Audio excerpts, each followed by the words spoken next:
Hey friends, welcome back to my YouTube channel. I am SP Singh, retired DGM Punjab National Bank, a banking and financial consultant, an executive trainer and a motivational speaker. आज जो मैं आपके सामने एक supreme court का बहुत महत्वपूर्ण judgement जो बैंक के फेवर में है उस पर आधारित एक वीडियो लेकर के आया हूं जो हमारे सभी बैंकर साथियों को देखना चाहिए और इसके इम्प्लीकेशंस क्या क्या प्रभाव हो सकते हैं ये जानने चाहिए। हाल ही में सुप्रीम कोर्ट ने कर्नाटक हाई कोर्ट के एक निर्णय को पलट दिया है। क्या था कर्नाटक हाई कोर्ट का निर्णय? इससे पहले मैं आपको इस केस का परिचय दे दूं। जैसे ही बैंक ने, और इसमें मैं ऑब्लिग एआरसी यानी एसेट रिकंस्ट्रक्शन कंपनी की बात भी करता हूं साथ साथ, उन्होंने सरफेसी एक्ट के अंतर्गत बोरोवर्स के खिलाफ अपनी प्रोसीडिंग्स को इनिशिएट किया। 13/2 किया, फिर 13/4 में पोजीशन मॉर्गेज प्रॉपर्टीज का लिया। तो उसके बाद बोरोवर दौड़े high court. Karnataka high court में उन्होंने बैंक के प्रोसीडिंग्स को स्टे करने के लिए एक सूट फाइल कर दिया और कर्नाटक हाई कोर्ट ने न केवल उन प्रोसीडिंग्स को स्टे कर दिया बल्कि 117 करोड़ के बदले 3 करोड़ रुपए जमा कराकर और पोजीशन की पोजीशन जो मॉर्गेज प्रॉपर्टीज का पोजीशन बैंक ले चुका था उसको भी स्टेटस को यानी होल्ड कर दिया। बैंकों के लिए और एसेट रिकंस्ट्रक्शन कंपनी के लिए ये स्थिति बड़ी दुविधाजनक हो गई। बैंक और एआरसी ने मिलकर ये विचार किया कि हमें इस जजमेंट के खिलाफ सुप्रीम कोर्ट जाना चाहिए और ये लोग सुप्रीम कोर्ट गए।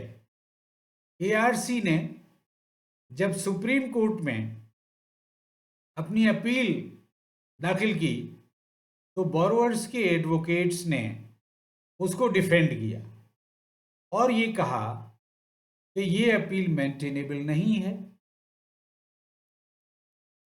और एआरसी इस रिट के खिलाफ तो सुप्रीम कोर्ट में अपील कर ही नहीं सकती है। कर्नाटक हाई कोर्ट का फैसला ऑलरेडी आ चुका है। तो अब देखिए कि सुप्रीम कोर्ट ने इस पर क्या कहा। सुप्रीम कोर्ट ने इस पर स्पष्ट रूप से यह कहा कि सरफेसी एक्ट के अंतर्गत बोरोवर और बैंक अर्थात सिक्योर्ड क्रेडिटर के बीच में जो कॉन्ट्रैक्ट हो जाता है, एक बोरोवर दूसरा लेंडर, तो सिक्योर्ड क्रेडिटर अपने लेंट मनी को इनसे रिकवर करने का पूरा पूरा अधिकार रखता है।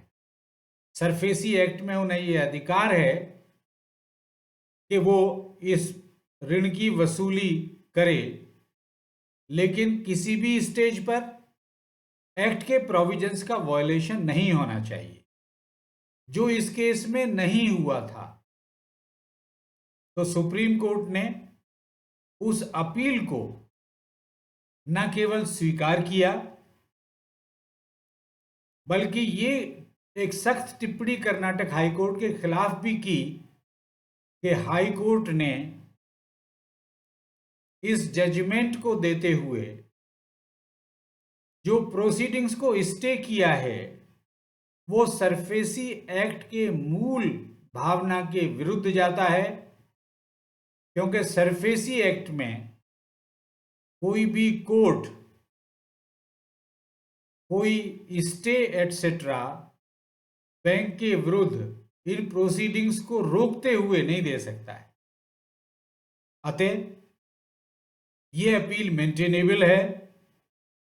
कर्नाटक हाई कोर्ट के प्रोसीडिंग्स को सुप्रीम कोर्ट ने डिसमिस किया, अपील को एडमिट किया और एपीलांट यानी एसेट रिकंस्ट्रक्शन कंपनी और बैंक इनको 1 लाख रुपए क्वांटिफाई करते हुए बोरोवर्स को कॉस्ट जमा करने के लिए कहा। और ये एक ऐसा निर्णय था जो बैंक के हित में गया, बैंक का अधिकार सुरक्षित रहा और इस निर्णय के दूरगामी परिणाम भी सामने आएंगे।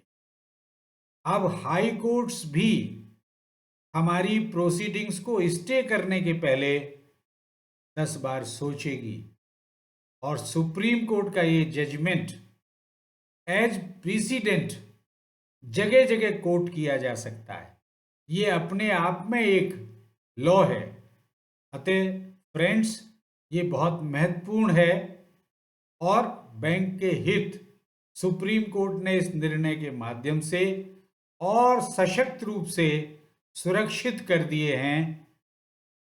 That's all friends, I hope you enjoyed it.